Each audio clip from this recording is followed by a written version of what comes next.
few years ago, I was speaking with a professor I had in the seminary, and we were talking about another professor who has since died. So my old professor said to me, "Do you know what he used to say about you?"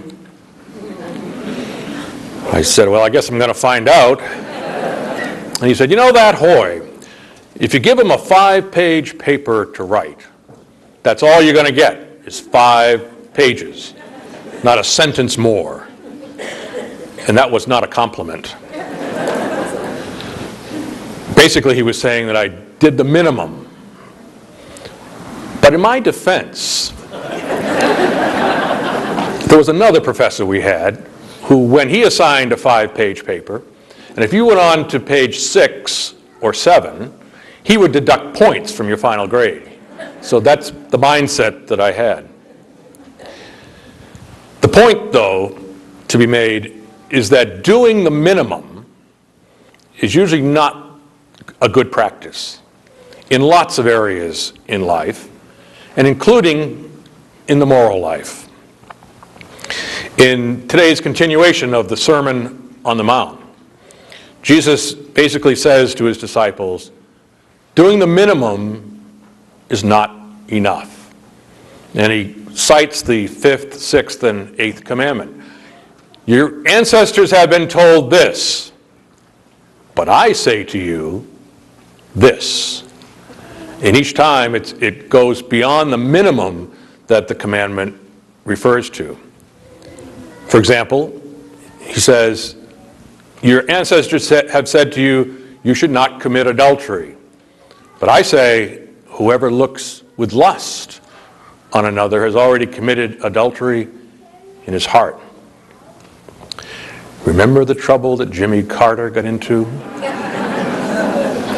Back in 1979, he gave an interview in Playboy. Now, I never read it in its original source. But there were many references to it in the press. And Carter had said, well, I guess they must have asked him if he had ever committed adultery.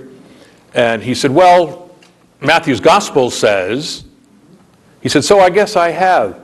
And I have looked with lust on other women, so I guess I have committed adultery in my heart. Carter was right, but the press had a field day with him.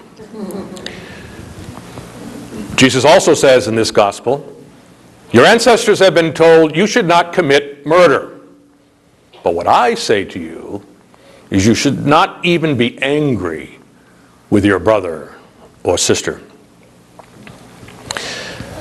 Sometimes when people come to confession to me and they've been away for a long time, they say, well, I don't really know what to tell you. I say, well, what have you done wrong?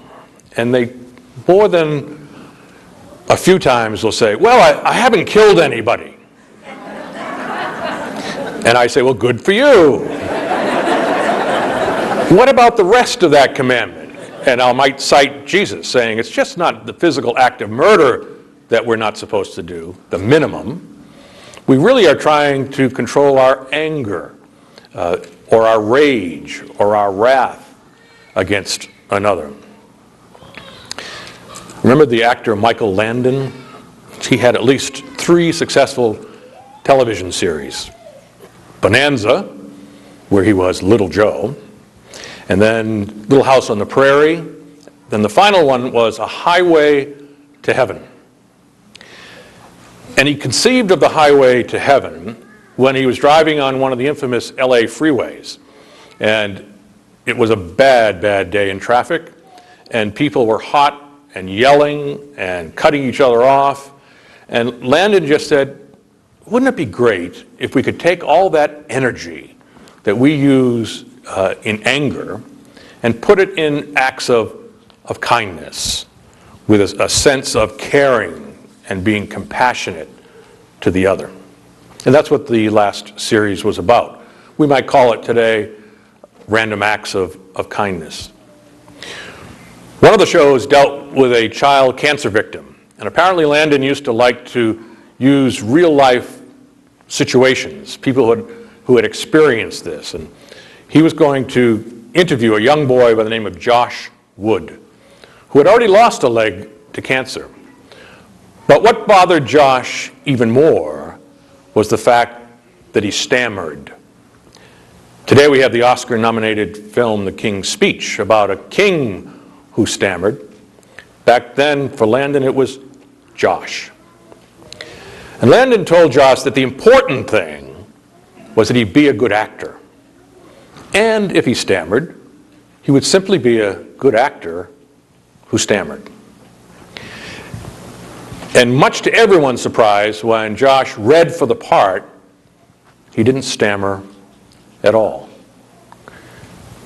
In 2 years, he went into remission, and his stammer never, ever came back.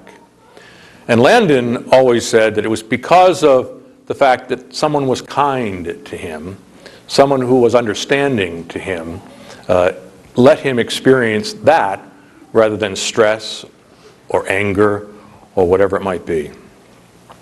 As we hear Jesus continue his Sermon on the Mount this morning, may we hear in particular his call to his disciples to do away with anger and discontent. Let's commit ourselves to random acts of kindness. If we do, wouldn't the world be a better place?